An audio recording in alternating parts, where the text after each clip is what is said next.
como essa criança é a minha alma para comigo. Espera, ó Israel, no Senhor, desde agora e para sempre. Martinho Lutero, o grande líder da Reforma Protestante, ao comentar esse salmo, disse o seguinte: é um dos menores salmos, porém, para mim, um daqueles que a verdade me levou mais tempo para aprender. Como é difícil falar sobre esse texto. Porque ele vai falar daquelas coisas que nós naturalmente não somos. Daquelas coisas que o mundo no qual nós vivemos naturalmente não é e sequer admite. Porque a humildade é exatamente o que nos leva à confiança em Deus. Enquanto o orgulho é o que nos leva à autoconfiança.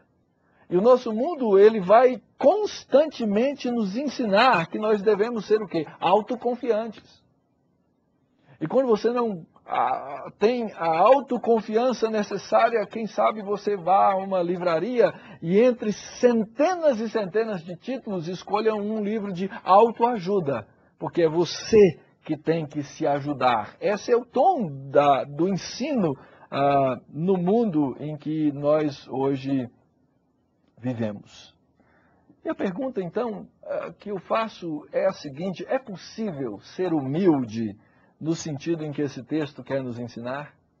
É possível reproduzir na minha vida essas palavras de Davi? Ou melhor, quem sabe se nós começarmos nos perguntando: Davi tinha qualificações suficientes para escrever e para pronunciar esse salmo? Essa foi a pergunta que eu fiz a mim mesmo quando me deparei com esse texto. E fui então atrás das páginas da Escritura verificar talvez aspectos da vida de Davi que não sejam tão comumente abordados e tentar buscar se Davi tinha essas qualidades e essas habilidades.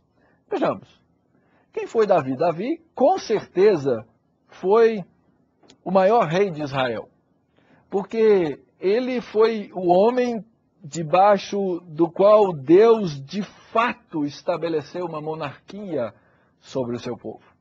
Isso não havia acontecido debaixo de Saul com toda a força que aconteceu no tempo do rei Davi. Davi era reverenciado no seu tempo e continua até hoje a ser reverenciado. Aliás, quando fala-se do rei Davi, todo mundo tem uma ideia e uma noção de quem seja, porque é uma figura que se sobressai na história por suas muitas habilidades, com certeza. Aliás, a sua subida à posição de rei foi muito interessante. Ele era um grande comandante militar. O povo o aclamava constantemente.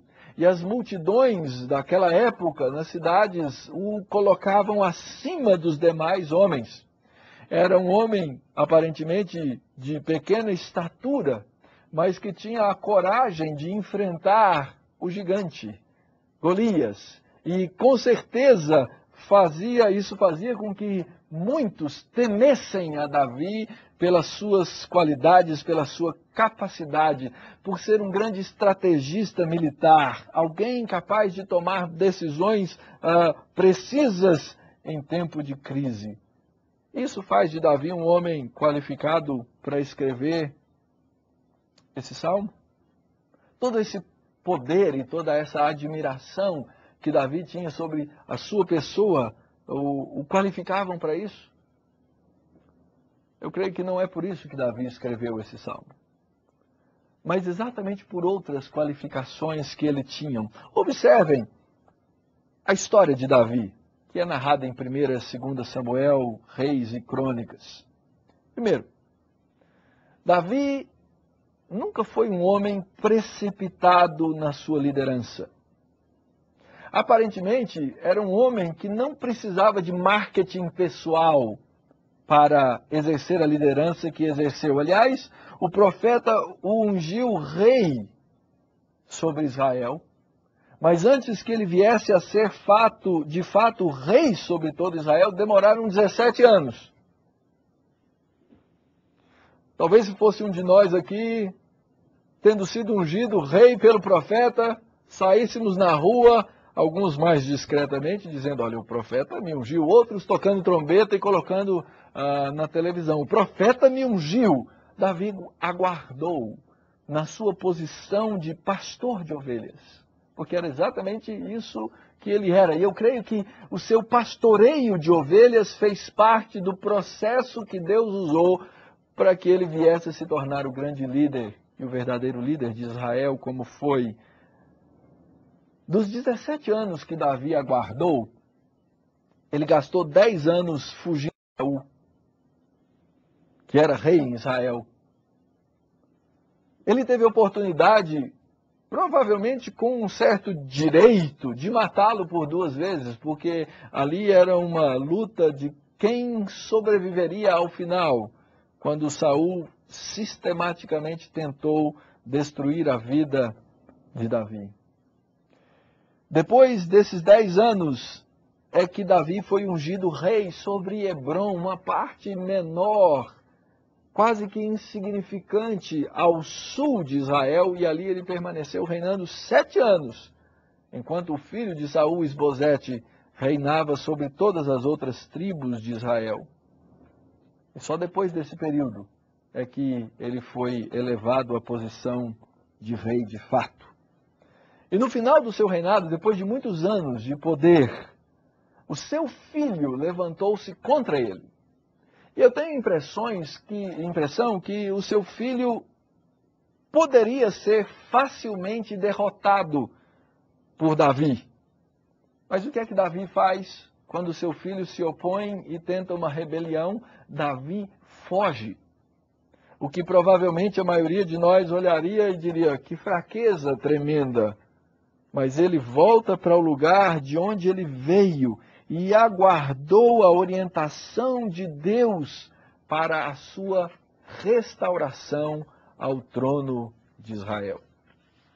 Eu creio que essas coisas, ou esses detalhes que não aparecem muito frequentemente sobre a vida de Davi, são exatamente aqueles que ensinaram Davi essas palavras sobre a liderança. Quando ele aprendeu a aguardar a orientação de Deus e os propósitos de Deus para a sua própria vida. E é por isso que a Escritura vai chamar Davi de o homem segundo o coração de Deus. Logo, o que o homem segundo o coração de Deus deve buscar em sua vida? Quais são as suas características? O que esse texto nos ensina do coração desse homem diante de Deus? Como é que nós devemos trabalhar essas coisas na nossa vida de líder? Davi nos ensina, primeiro, que devemos viver o padrão de Deus. E o padrão de Deus é o padrão que a Escritura nos ensina, o exemplo que o Senhor Jesus Cristo nos dá e aquilo que Ele chama o seu povo a fazer na posição de liderança. Davi, com certeza, precisou, durante a sua história, crucificar várias coisas para continuar o seu percurso e o seu caminho. Exatamente o chamado de Jesus. Quem quiser me seguir deve tomar a sua cruz. Negar-se a si mesmo. Isso é exatamente a primeira sentença desse texto, quando Davi nos diz, não é soberbo o meu coração.